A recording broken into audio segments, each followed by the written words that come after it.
कुमार। तो गाइज आज हम देखने वाले हैं क्लास 10 की मैथमेटिक्स चैप्टर हमारा 4 का ए चल रहा है।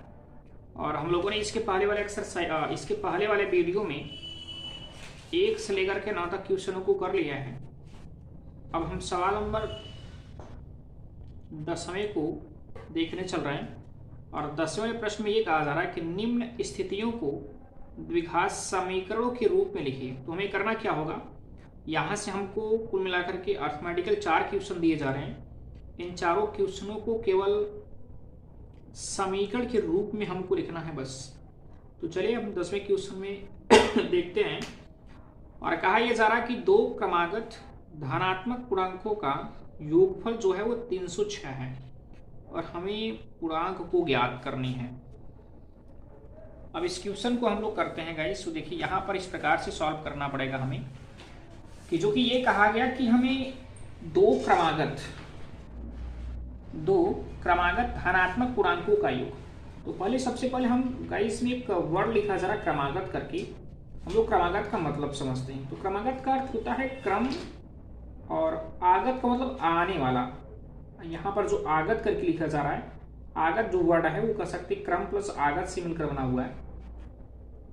तो यहाँ पर क्रमागत का मतलब होता है कि क्रम से आने वाला। क्रम का मतलब होता है कि जैसे आप बात करेंगे, हम एक लिखा जा रहा है, एक के बाद क्या होगा, इसके बाद जो आने वाला नंबर होता है वो 2 होता है और 2 के बाद जो आने वाला नंबर होता है वो 3 और ऐसे ही आप 4 और 5 6 ऐसे भी और अभी आप नंबर दिखा सकते हैं। तो चलिए हम लोग समझते हैं। अब इसमें ये कहा गया कि दो हमारे पास क्रमागत वो भी धनात्मक पूर्णांक होने चाहिए जो कि उनके गुणनफल हमको 306 प्राप्त हो रहा है।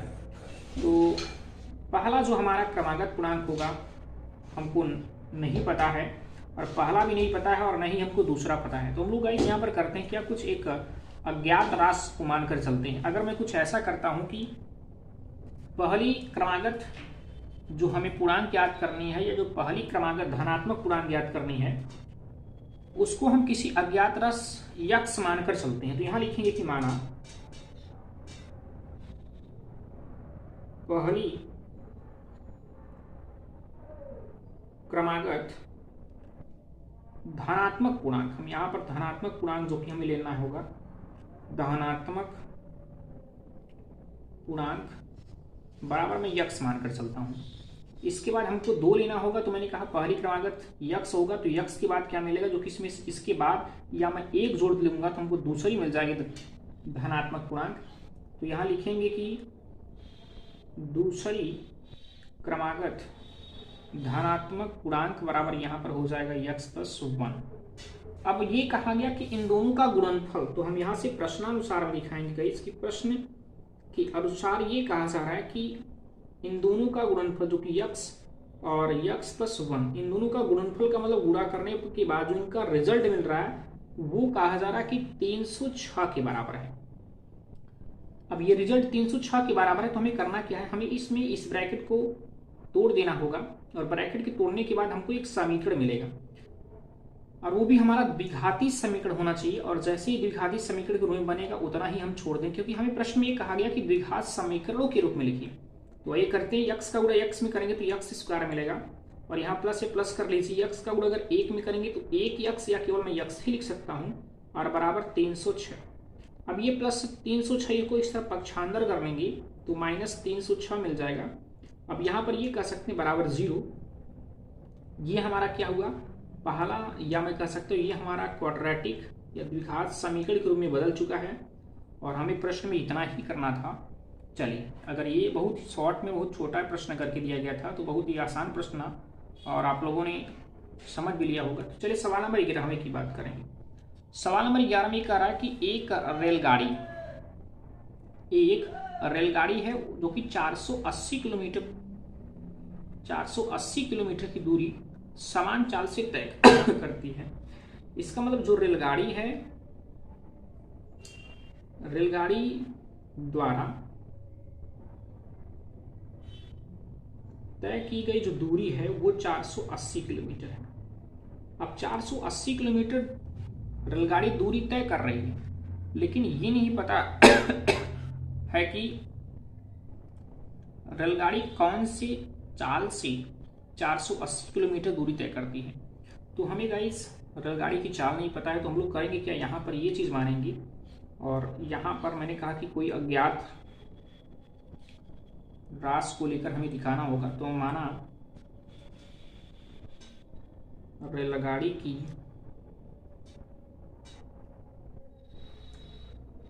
चाल बराबर यक्स किलोमीटर प्रति घंटा मानते हैं। यहाँ पर गाइस देखिए किलोमीटर प्रति घंटा इसलिए माना गया क्योंकि हमारा जो दूरी है वो किलोमीटर में दिया गया था। अगर किलोमीटर ना होकर मीटर में दिया गया होता तो हम यहाँ मीटर प्रति सेकंड मानते। तो यहाँ पर ये माना गया कि रेलगाड़ी की जो चाल है वो यक्स किलोमीटर प्रति घंटा है। तो अगर मान के ये चलते हैं कि रेलगाड़ी की चाल अगर यक्स किलोमीटर प्रति घंटा है, इस चाल से इतना दूरी तय करने में मतलब 480 किलोमीटर दूरी तय करने में कितना समय लगा सकती है, क्योंकि हमको दूरी और अगर चाल पता है तो मैं समय निकाल सकता हूँ। तो मैं यहाँ लिखूंगा ये कि 480 किलोमीटर दूरी तय करने में लगा समय। अब यहाँ पर जो हमारा समय होगा वो कितना होगा, तो चूंकि हम गाइस समझ सकते हैं समय बराबर सूत्र होता है दूरी बटी चाल। तो दूरी बटी मैं चाल यहाँ दिखाऊंगा, तो दूरी का मान देखिए 480 किलोमीटर दूरी तय किया है और इसके बाद जो आपका चाल है वो यक्स करके। अब ये समय है, समय का मात्रा घंटा में होगा क्योंकि यहाँ किलोमीटर प्रति घंटा था तो यहाँ घंटा हो चुका है। इसके बाद अगर ये मैंने कहा रेलगाड़ी की चाल अगर यक्स किलोमीटर प्रति घंटा रहेगा तो 480 किलोमीटर दूरी तय करने में कुल मिलाकर इसको इतना समय प्राप्त होगा। लेकिन ये कहा गया कि अगर रेलगाड़ी की चाल को कम कर दी जाए, अगर रेलगाड़ी की चाल को हम कम कर देंगे तो उसका समय भी क्या होगा, तब समय अधिक लेगा। समय क्या होगा, अधिक लेगा। तो हम यहाँ पर ये करेंगे कि अब रेलगाड़ी की चाल जो है कितना कम की जा रही है, तो यहाँ पर लिखेंगे कि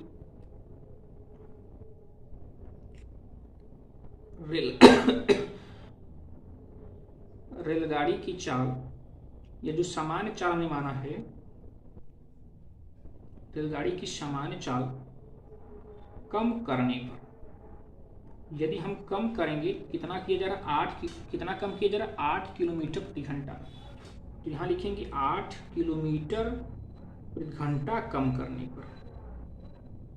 जब हम कम करेंगे, पहले सामान्य चाल इसका यक्स था, अब इसमें 8 किलोमीटर प्रति घंटा कम हो गया तो यक्स माइनस 8 किलोमीटर प्रति घंटा होगा। अब देखिए यहाँ से चाल चेंज हो चुका है, ये करने पर कह सकती है हमारा नया चाल है। मैं कह सकता हूँ नया चाल हमको जो प्राप्त हुआ है वो नया चाल हमारा है कितना, यक्स माइनस 8 किलोमीटर प्रति घंटा। अगर हमारा चाल यहाँ नया चाल ये है तो हम कह सकते हैं कि चाल अगर कम है, 480 किलोमीटर दूरी तय करने में समय भी इसका कम लगेगा। तो कितना समय होगा हम इधर देखते हैं, यहाँ लिख सकते हैं कि 480 किलोमीटर दूरी तय करने में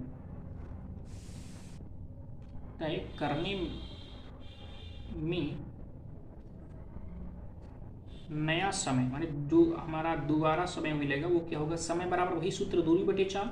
दूरी 480 है पर इसका चाल जो है चेंज हो गया, कितना, यक्स माइनस 8 और ये घंटा हुआ। अब ये प्रश्नानुसार में ये कहा गया गाइस कि जब इसकी चाल को कम कर दिया गया तो ये कहा गया कि घंटे या 480 किलोमीटर दूरी तय करने में इसको 3 घंटे अधिक लेती है। तो हम यहाँ 480 बटे यक्स, जो कि समीकरण बनाने का प्रयास कर रहा हूँ, 480 बटा यक्स, क्योंकि चाल अगर इसका अधिक होगा तो समय कम लेगा। लेकिन अगर हम बात करें 480 दूरी किलोमीटर है और 480 किलोमीटर दूरी है और अगर यक्स माइनस 8 यानी अगर हम चाल यहाँ कम कर दे रहे हैं तो क्लियर है कि समय किसमें ज़्यादा लगेगा, समय इसमें ही ज़्यादा लगेगा। और जब समय इसमें ज़्यादा लगेगा तो हम यहाँ करेंगे क्या, +3 जोड़ देंगे। अब इनको हम हल करते हैं। जब हल करेंगे तो हल करने पर हमको क्या मिलेगा गाइस, इसको हम लोग समझते हैं कि अगर 480 बटे यक्स बराबर 480 बटे यक्स माइनस 8 और +3 करके है, हम इनको हल करेंगे किस प्रकार, यहाँ 480 बटे यक्स कर लेते हैं और ये चीज़ पक्षांतर करेंगे, ये चीज़ देखिए प्लस में है, इस तरफ आएगा तो माइनस होगा। 480 बटे यक्स माइनस 8 और ये बराबर आपका 3 यहीं पर रहा। इनको हल करते हैं तो मैं यहाँ पर इनको सॉल्व कर देता हूँ। देखिए यक्स और यक्स माइनस 8 का अगर मैं एलसीएम करूँगा तो यक्स माइनस 8 ही मिलेगा, क्योंकि एलसीएम का मतलब होता है मल्टीपल। अब चलिए इसका गुणा हम इसमें करना होगा, तो 480 का गुणा अगर यक्स में करेंगे तो 480 ही मिलेगा, और जो कि यहाँ प्लस है ये माइनस, तो प्लस माइनस माइनस कर सकते हो, या मैं इसका गुणा इसमें कर सकता हूँ। चलिए पहले 480 का गुणा यक्स करेंगे तो क्या मिलेगा, 480 यक्स। अब यहाँ माइनस है, यहाँ देखिए इसका गुणा इसमें कर रहे हैं, माइनस है तो माइनस कर लीजिए। 480 का गुणा अगर हम 8 में करेंगे तो हमको मिलेगा 3840। अब ये माइनस से माइनस कर लेते हैं। अब ये आप यक्स का गुणा अगर इसमें करेंगे 480 में तो क्या मिल जाएगा, 480 मिलेगा, और यक्स है तो यक्स आप नोट कर लीजिए, और बराबर आपका वहाँ हुआ क्या, 3/1। देखिए माइनस ये प्लस में दोनों कैंसिल हो जाएगा, यहाँ बचेगा माइनस 3840, और बटी इसका गुणा इसमें कर लेंगे तो यक्स स्क्वायर माइनस 8 बराबर 3/1। गुणा कर लीजिए, माइनस 3840 बराबर इसका गुणा इसमें करेंगे 3x स्क्वायर, और 8 तिरिक 24, तो यहाँ 24 ऐसे हुआ, 3x स्क्वायर माइनस 24x, इनको इस तरफ पक्षांतर कर लेंगे तो माइनस में है तो प्लस में हो जाएगा, 3840 और बराबर 0। तो देखिए हमारा क्वाड्रेटिक बन रहा है कि नहीं, तो हमको केवल द्विघाती समीकरण के रूप में लिखना था गाइस। तो ये द्विघाती समीकरण के रूप में लिखा गया, जो कि हमको मिला क्या, 3x स्क्वायर माइनस 24x और माइनस 3840, जो कि हमें यहाँ द्विघात समीकरण के रूप में निरूपित करना था, तो मैंने कर दिया। अब चलिए सवाल नंबर हम 12 को देखते हैं। सवाल नंबर 12 में क्या कहा जा रहा है, सवाल नंबर 12 में आपसे ये कहा जा रहा है कि एक आयताकार भूखंड का क्षेत्रफल 528 वर्ग मीटर है, क्षेत्र की लंबाई मीटरों में करके दी जा रही है, चौड़ाई से 2 गुने से 1 अधिक है, तो भूखंड की लंबाई व चौड़ाई ज्ञात करनी है। तो देखिए हम करते क्या है, हमारे पास माना ये आयत है, एक आयताकार भूखंड है, इस आयताकार भूखंड जो है इसकी जो लंबाई, ये रहा आपका लंबाई, ये रही आपकी चौड़ाई। अब कहा ये जो लंबाई है वो चौड़ाई से 2 गुने से अधिक है, मतलब ये क्या चीज, ये कम है ये ज्यादा है, तो ये लंबाई की सबसे पहले हमको चौड़ाई दिखानी हो, क्योंकि चौड़ाई जब पता रहेगा तभी तो मैं लंबाई ज्ञात कर सकता हूँ। जैसे मैं कह देता हूँ लंबाई चलिए 2, क्लियर होगा, ये कहा कि इसका 4 गुना तो 2 दूनी 4 होगा, पर जब हमको चौड़ाई ही नहीं पता तो हम लंबाई कैसे याद करेंगे। तो इसका मतलब यह है कि सबसे पहले हमको चौड़ाई मानना पड़ेगा। तो हम यहाँ करेंगे कि माना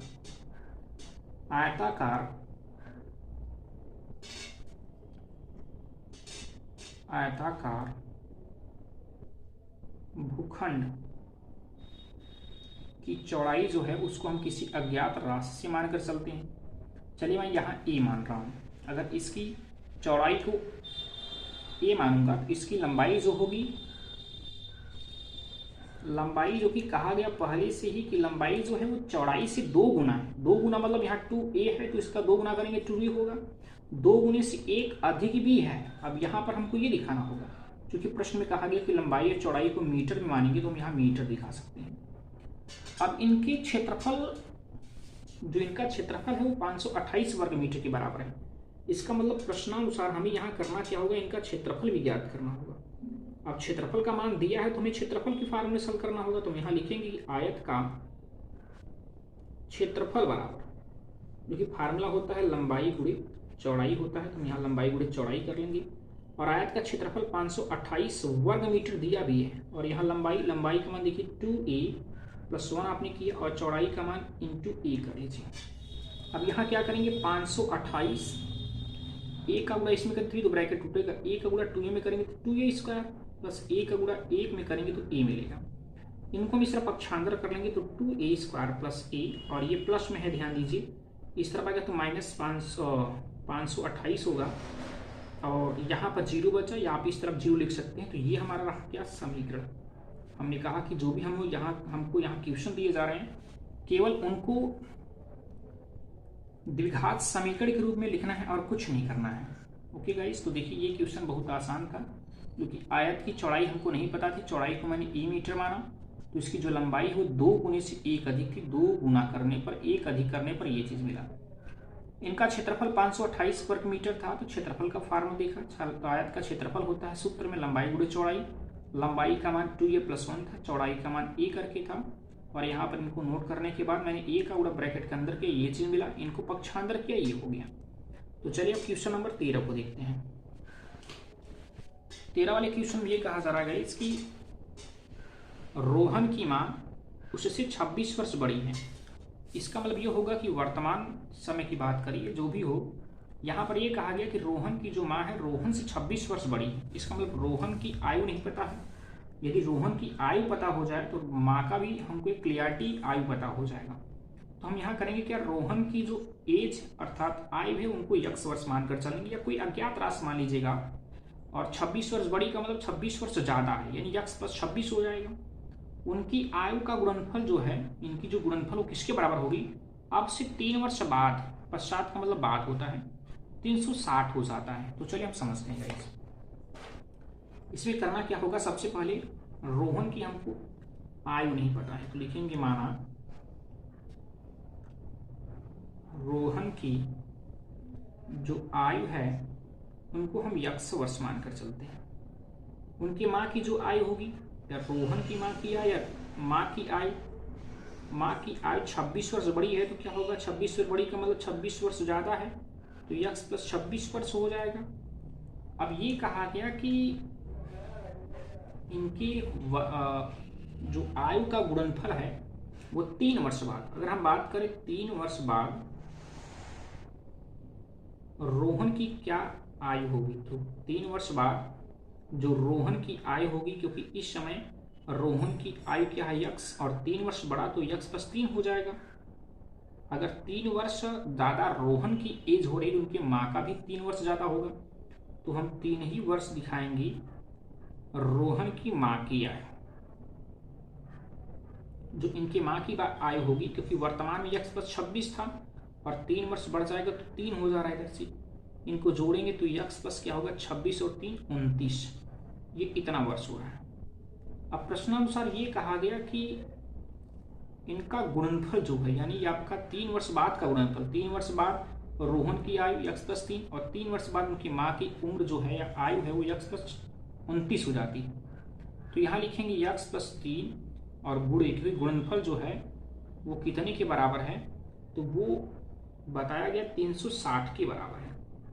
इन ब्रैकेट को तोड़ दीजिए, तो यक्स का गुणा यक्स में करेंगे तो यक्स स्क्वायर, यक्स का गुणा अगर हम 29 में करेंगे तो 29 यक्स मिलेगा, 3 का गुणा यक्स में करेंगे 3 यक्स मिलेगा, और 3 का गुणा 29 में करेंगे तो 29, 3 का गुणा 29 में करके देख लीजिए, 9 3 27 हासिल 2 आपका हुआ, और 3 दूनी 6 और 7, यहाँ हम कह सकते 87 और बराबर 360। यक्स स्क्वायर 29 को 3 से जोड़ेंगे तो 32 यक्स मिलेगा, 32 यक्स कर लीजिए। ये आपका प्लस 87 को इसी तरफ रहने देते हैं, ये प्लस 360 इस तरफ आएगा तो माइनस 360 और बराबर 0 करिए।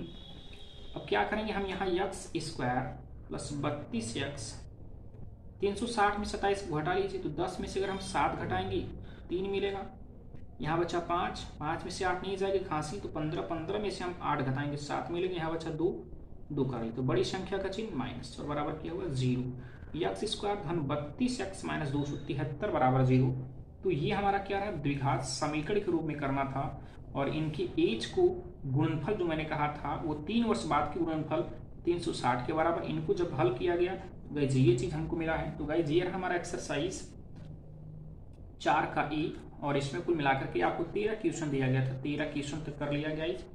तो इसके बाद हम अगले वीडियो में आपका 4.2 या 4 का बी दिखने वाले हैं, और 4 के बी में गाइज हमको करना क्या होगा उस लेक्चर में जब हम पहुंचेंगे तो उसको देखेंगे। तो गाइज आज के लिए इतना ही। तो आप अगर हमारे नए चैनल पर नए आए हैं तो प्लीज़ चैनल को लाइक कीजिएगा, सब्सक्राइब कीजिएगा और अपने दोस्तों में शेयर जरूर कीजिएगा। Okay guys, thank you.